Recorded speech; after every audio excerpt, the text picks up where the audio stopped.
आज के युवा के लिए 2 वक्त की रोटी कमाना इतना मुश्किल हो गया है कि आप सोच नहीं सकते, और वो इसी ताक में रहता है कि कहीं भी कोई वैकेंसी आ जाए और मैं भी एक नौकरी अपने लिए सुरक्षित कर लूं, अपने भविष्य को सुधार लूं, माँ बापों के सपने पूरे कर लूं और अपनी जिंदगी किसी तरीके से गुजार लूं।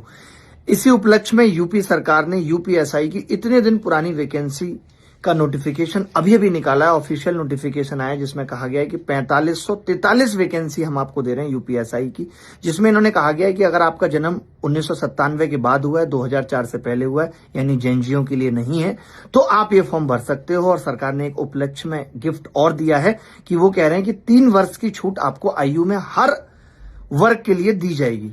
यानी अगर आपकी आयु और 3 साल कम कर लीजिए या बढ़ा लीजिए, उस एज में भी है तो भी आप यूपीएसआई का फॉर्म भर सकते हो। उत्तर प्रदेश में आप दरोगा बन सकते हो। सोचिए, नोटिफिकेशन जारी हुआ है, उसमें सिर्फ ये बताया है कि 500 रुपए आपसे वसूलेंगे फीस के नाम पे अगर आप जनरल में हो, अदरवाइज आपसे 400 लेंगे। ये सब कुछ कहा है। ये भी कहा है 13 तारीख तक फॉर्म भर देना, हमें जल्दी से रेवेन्यू कलेक्ट करना है। ये कहीं नहीं बताया कब एग्जाम लेंगे, क्या एग्जाम में पूछेंगे। क्या नोटिफिकेशन के यही मायने हुआ करते थे? नोटिफिकेशन का मतलब तो ये है ना कि बच्चा 500 रुपए देने के बाद अपने सपने सजा ले कि भैया इतने तारीख को आप पेपर लोगे, इतने तारीख को आप इसका टीयर 2 लोगे, इतने तारीख को आप ज्वाइनिंग दे दोगे। कुछ तो बताओ भैया, नोटिफिकेशन के मायने क्या है? नोटिफिकेशन के मायने ही बदल गए।